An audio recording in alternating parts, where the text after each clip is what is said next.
¿Qué tal? Muy buenas noches, soy Genaro Lozano y esto es Foro Global. Gracias por cerrar su semana conmigo y con los temas del mundo. Alta tensión en el Medio Oriente. Israel continúa ataques con misiles en el Líbano, mientras que Francia y Estados Unidos buscan acuerdo para evitar guerra regional. Kamala Harris presenta su propuesta económica, mientras que Trump endurece narrativa antimigrante. Estamos a solo 36 días de la elección en Estados Unidos. El presidente de Argentina, Javier Milei, realiza gira por Estados Unidos y le aplauden en Wall Street. Esto mientras que la pobreza se dispara en su país. Volodymyr Zelensky acude a la ONU y al Congreso de Estados Unidos para pedir que no se olvide la invasión rusa a Ucrania. Y esta noche converso sobre el conflicto en Medio Oriente con el internacionalista Mauricio Meshulam. Acompáñame la próxima media hora, esto es Foro Global.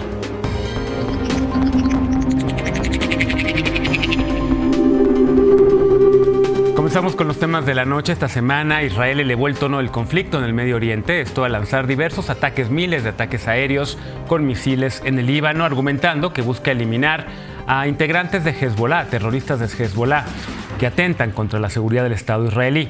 Esto enciende, por supuesto, las alertas de que el conflicto se vuelva una guerra total, una guerra regional.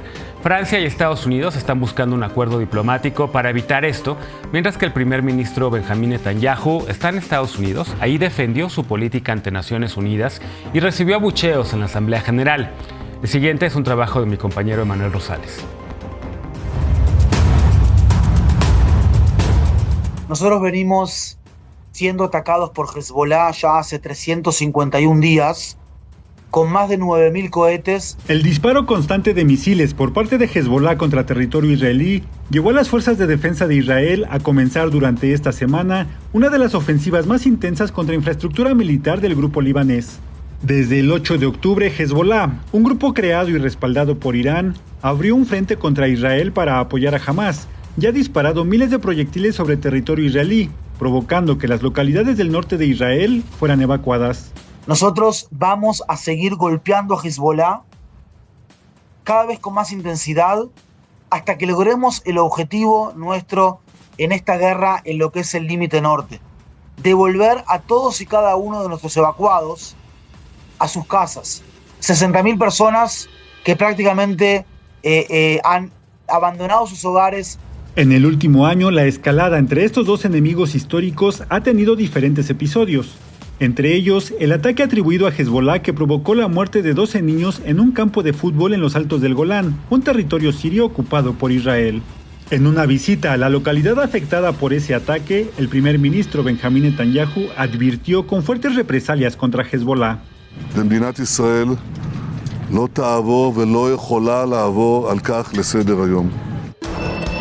Aunque desde el inicio de la guerra en Gaza, Israel y Hezbollah han intercambiado fuego prácticamente todos los días, la escalada se intensificó en las últimas 2 semanas, después de que se registraran explosiones en dispositivos de comunicación utilizados por integrantes de Hezbollah.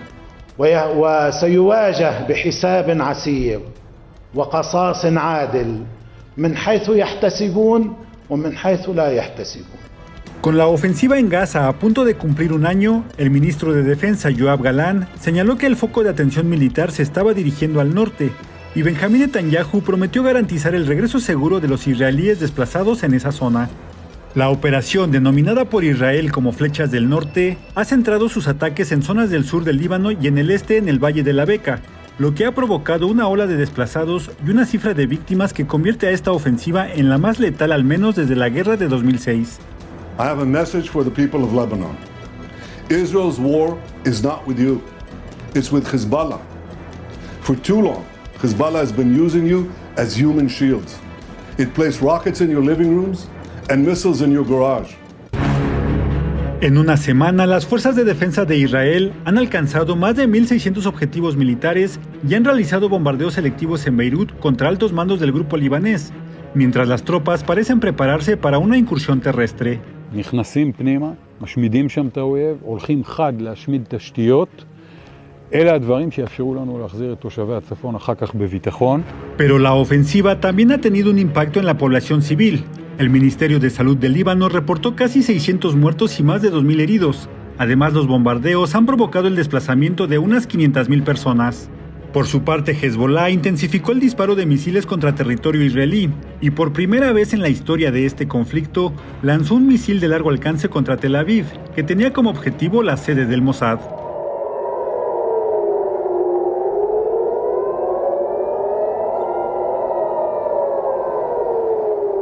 This is the first time in history that Hezbollah terrorists have fired at the city of Tel Aviv. Thank God the missile was successfully intercepted by IDF's David's Sling aerial defense system. A pesar de los esfuerzos de la comunidad internacional para buscar una solución diplomática, el conflicto entre Israel y Hezbollah se intensifica día con día y el riesgo de una guerra total es cada vez mayor. Full-scale war is not in anyone's interest. Even if the situation has escalated, a diplomatic solution is still possible. Emanuel Rosales, Noticias N+. Israel, de plano, quiere bajarle al conflicto. Este fin de semana, el viernes, se reportó un ataque allá en Beirut contra uno de los líderes de Hezbollah.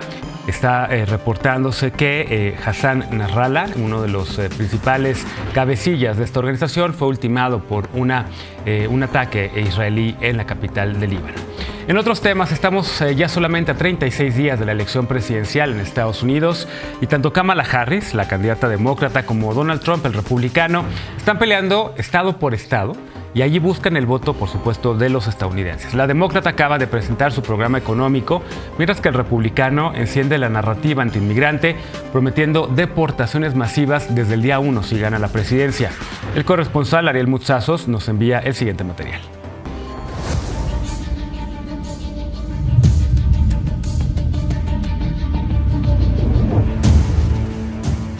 A poco más de un mes de las elecciones en Estados Unidos, las encuestas mantienen a ambos candidatos en una carrera reñida. Sin embargo, la semana que terminó, Kamala Harris amplió su ventaja un punto más y ahora está 3 puntos porcentuales por encima de Trump, 48.6% contra 45.6% del expresidente, de acuerdo con 538. Más allá de la intención de voto general, Harris está arriba en 6 de los 7 estados bisagra o columpio que pueden decidir la elección, dado el sistema de colegio electoral. En Nevada, la vicepresidenta aventaja a Trump 7 puntos, 52 a 45%. En Pensilvania, quizás el estado más importante, la ventaja de Harris es de 5 puntos. En Arizona, Michigan y Wisconsin está arriba por 3 puntos y en Carolina del Norte por solo 2 puntos. Trump y Harris están empatados en Georgia con 49% cada uno. Esta semana también la vicepresidenta dio una entrevista a la cadena MSNBC en la que ahondó en más detalles de su propuesta económica que consta de 82 páginas, algo que Trump no tiene. The American people face a choice between two fundamentally very different paths for our economy. I intend to chart a new way forward and grow America's middle class. La propuesta de la candidata demócrata está enfocada en disminuir el costo de vida para las clases media y baja, al tiempo que busca alentar la economía mediante incentivos fiscales. The current tax deduction for a startup is just $5,000, okay? So then you got to make up the delta there. Got to figure out how you're going to do that. Not everyone has access to that kind of wealth and capital. So part of my plan is we will expand the tax deduction for startups to $50,000.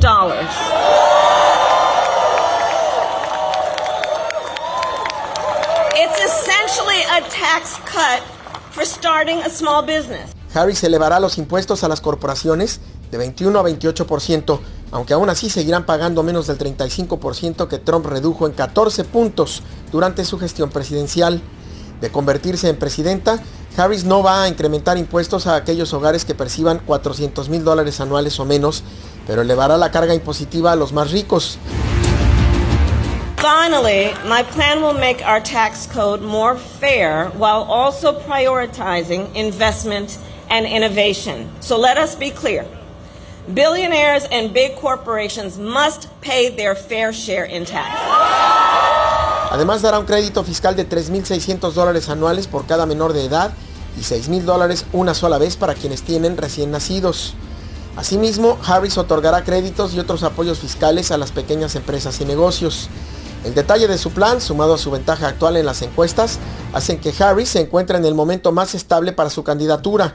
Habrá que ver lo que ocurre este martes, cuando los candidatos vicepresidenciales Tim Walz y J.D. Vance se enfrenten en un esperado debate televisivo.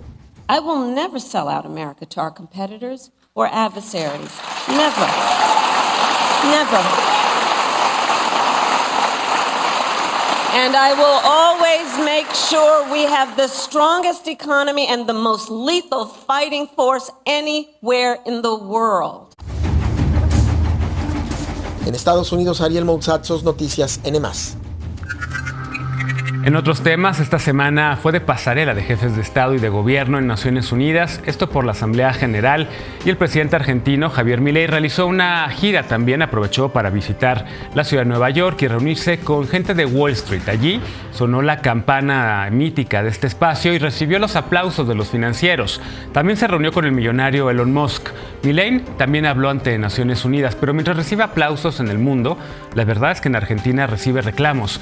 Y es que un reciente informe revela que la pobreza se disparó hasta 11 puntos porcentuales en Argentina desde la llegada de Milei a la presidencia. La información es de mi compañera Lorena Robles. En su reciente gira internacional, Javier Milei se ha mostrado optimista ante el aplauso de economistas y empresarios extranjeros, abriendo la posibilidad de colocar empresas e inversiones en Argentina. Milei comenzó su gira por Estados Unidos el domingo pasado, acompañado de su equipo, incluido el ministro de Economía, Luis Caputo.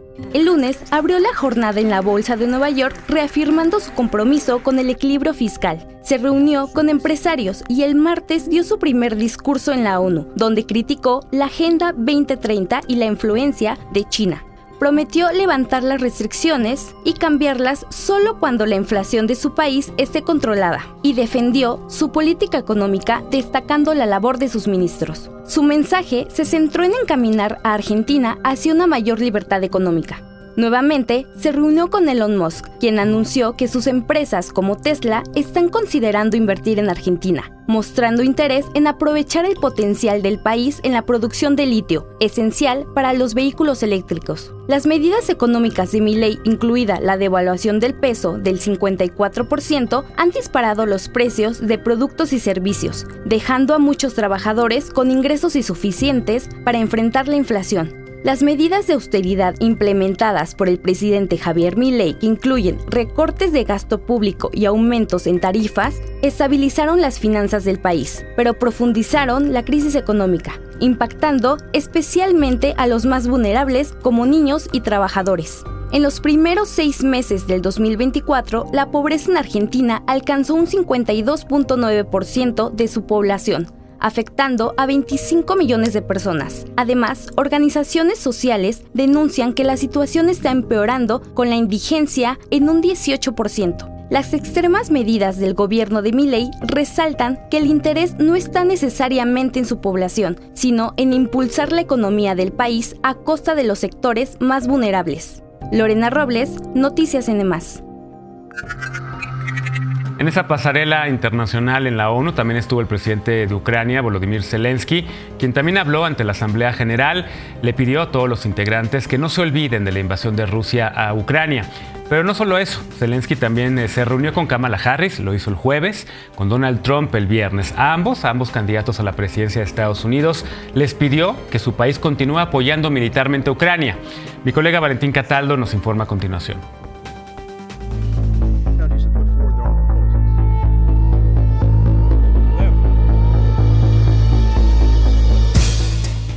El presidente de Ucrania, Volodymyr Zelensky, regresó a la Asamblea General de Naciones Unidas con un mensaje claro: la paz para Ucrania, pero no a cualquier costo.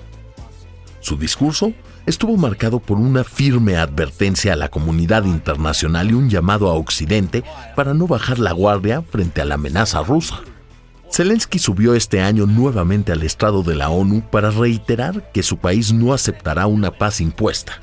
Señaló que la única solución es derrotar a Rusia militarmente, dejando claro que Ucrania solo firmará un acuerdo de paz si es bajo sus términos.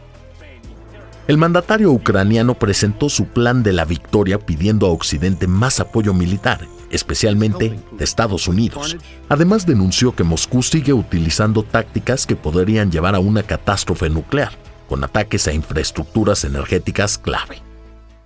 This is the major source of radiation danger in Europe, possibly in the world.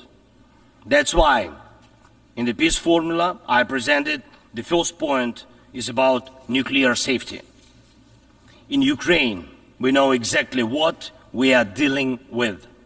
And I want to thank you, the General Assembly members, for adopting a resolution in July this year on the safety of nuclear facilities in Ukraine. Zelensky no dejó pasar la oportunidad de criticar las propuestas diplomáticas que, según él, ignoran los intereses ucranianos y solo sirven para prolongar la guerra. Afirmó que cualquier iniciativa que dé espacio político a Putin pone en riesgo a más países. El presidente ucraniano también puso en tela de juicio el papel de Naciones Unidas para actuar de manera contundente debido al derecho de veto de Rusia en el Consejo de Seguridad.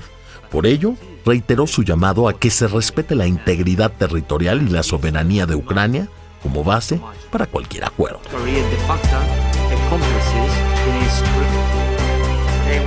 Volodymyr Zelensky culminó su visita a Estados Unidos con 3 reuniones, con el presidente Joe Biden en la Casa Blanca, con la vicepresidenta y candidata demócrata Kamala Harris y con el nominado republicano Donald Trump. Valentín Cataldo, Noticias NM+. Nos vamos a una pausa, pero al regresar retomamos la guerra en el Medio Oriente y sus riesgos. Conversaré con el internacionalista Mauricio Mechoulam. Esto es Foro Global, ya volvemos.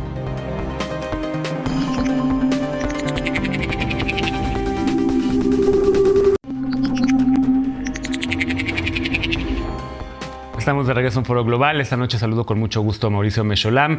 Él ya lo conoce, es internacionalista, analista aquí también en Foro. Retomamos el tema de la guerra en el Medio Oriente y sus riesgos. Mauricio, muy buenas noches. ¿Cómo estás? Bienvenido. Buenas noches, Genaro. Un gusto colaborar con tu programa y con tu audiencia. Al contrario. Mauricio, muchos temas de los cuales hablar. Me gustaría empezar tal vez con la presencia del primer ministro Benjamín Netanyahu en la Asamblea General, el discurso que da, la defensa que hace de la ofensiva que realiza en Gaza, pero también en el Líbano. ¿Cómo lo viste? ¿Recibió abucheos? De cierta manera a mí me recordó un poco la doctrina preventiva del presidente George W. Bush. Sí, mira, o sea, lo que te puedo decir es que estaba en duda de si iba a ir o no iba a ir. Para él era importante comunicar su mensaje defendiendo las acciones de Israel, aunque honestamente eso parecía una empresa muy, muy difícil de lograr, sobre todo si revisas los discursos a lo largo de estos días en la Asamblea General. La posición internacional que se manifiesta en esa asamblea es muy difícil de contrarrestar por un discurso. Entonces, aquí hay que asumir que parte de la audiencia a la cual él se está dirigiendo es interna, tiene que ver mucho con no ser criticado por no defender a Israel y sobre todo en este momento que responde ante una coalición que se encuentra mucho más a la derecha que en cualquier otro momento de sus propios gobiernos en el pasado.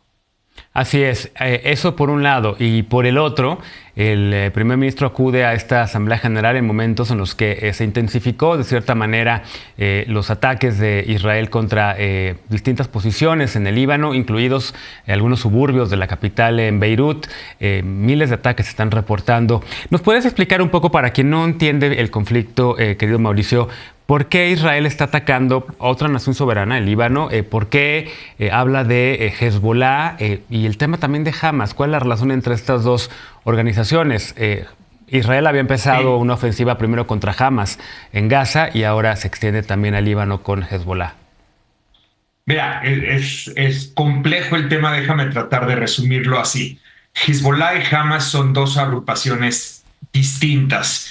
Hezbollah opera en Líbano, es una organización libanesa que es fondeada, armada por Irán, tiene un partido político que forma parte del gobierno en Líbano y del parlamento en Líbano y tiene su propia conflictiva con Israel desde hace muchos años. Entonces, podrías decir que ese conflicto corre por un canal distinto y separado, pero que termina vinculándose con la situación en Gaza a partir del día 8 de octubre, es decir, un día después de los atentados de Hamas en contra de Israel el 7 de octubre. Hezbollah decide sumarse a la defensa de Hamas y comienza con ataques de carácter muy limitado, pero al final de cuentas ataques en contra de Israel que se han prolongado a lo largo de todos estos meses. Entonces, todos los días, además de toda la situación de Gaza, hemos visto intercambio de fuego entre Israel y Hezbollah. Estoy hablando de meses y meses, solamente suspendido, Genaro, cuando hubo un cese al fuego justamente entre Israel y Hamas a finales de noviembre del 2023. Hezbollah también decide suspender en esos solos días sus ataques en contra de Israel, pero luego los reanuda. Y entonces todo esto viene caminando. En Israel se viene acumulando mucho la presión sobre Netanyahu de responder con más fuerza. El ejército no quería hacerlo porque tendría que estar librando dos guerras al mismo tiempo, y apenas en los últimos días, en las últimas semanas, podríamos decir, el ejército empieza a ofrecer planes mediante los cuales sí podría atacar a Hezbollah con el propósito de restablecer lo que ellos consideran como la ecuación disuasiva. Es decir, tenemos que retornar al esquema que existía previo al 8 de octubre. Tú no puedes estar atacando a Israel sin recibir un costo, sin pagar un costo al respecto, y esto naturalmente va escalando y escalando y escalando en los últimos días hasta niveles enormes, incluso el día de hoy, Gerardo. Exactamente, y ahí está el riesgo que muchos analistas están viendo como una guerra total, una guerra ya regional que involucre a más actores. ¿Cómo lo ves, Mauricio? Francia y Estados Unidos están intentando hacer oficios diplomáticos para que esto no escale, que no haya una espiral, digamos, pero hay quien piensa que ya es inevitable. Sí, me parece muy complicado. Mira, en principio podríamos decir que tanto Irán como Hezbollah preferirían regresar a la guerra de desgaste que tenían en contra de Israel hasta hace unos días. Es decir, unos ataques, sí, 10, 20, 30 misiles, pero de manera limitada, lo que obliga a Israel a estar distraído de su frente en Gaza, y al mismo tiempo hay decenas de miles de desplazados israelíes en la frontera, también decenas de miles de desplazados libaneses de su frontera con Israel, pero esto le permite a Hezbollah no tener que pagar un costo mayor por sus acciones. Ese era en principio. Israel está cambiando en este momento la ecuación porque lo que está comunicándole es que el costo que tendrá que pagar es muy alto si continúa con esa estrategia. Entonces esto aparentemente está arrinconando al liderazgo de Hezbollah, porque además Israel ha estado eliminando uno tras otro de los líderes más importantes militares, de operaciones y de otro tipo de temas relevantes de Hezbollah, y esto está peligrosamente orillando a Hezbollah a responder con fuerza. La cuestión es que Hezbollah tiene capacidad, tiene una enorme capacidad de atacar a Israel, muchísima más que jamás. O sea, y te diría incluso hasta cierto punto, hasta más que Irán, no porque sea más fuerte, sino porque está armado por Irán, pero tiene una cercanía geográfica mucho más importante. Entonces no es lo mismo lanzar un misil balístico desde Teherán en contra de Israel que lanzarlo desde las zonas en donde están posicionados los misiles de Hezbollah. Pero si Hezbollah toma esa decisión, Israel va a responder con fuerza, y eso orillará todavía una guerra con mayor fuerza que la que estamos viendo, y eventualmente no podemos descartar que Irán se meta a defender a Hezbollah, y eso podría incluso en ciertos escenarios también arrastrar a Estados Unidos a la confrontación. Esto ya sería un escenario realmente preocupante, querido Mauricio. Vamos a darle seguimiento a este tema. Por lo pronto, el gobierno de México, por cierto, a través de la Secretaría de Relaciones Exteriores, pidió a ciudadanos mexicanos, a mexicanas que se encuentren en el Líbano, abandonar ese país todavía mientras haya vuelos comerciales. Vamos a darle seguimiento a ese tema, Mauricio. Te agradezco mucho estos minutos para Foro Global y te mando un abrazo. Un abrazo de vuelta y encantado de colaborar contigo con Foro Global cuando gustes, Genaro. Muchas gracias. Gracias, Mauricio. Buenas noches. Sobre todo, gracias a ustedes por habernos acompañado esta noche en Foro Global. Soy Genaro Lozano. Que tengan una gran noche y un gran inicio de semana. Nos vemos el próximo domingo.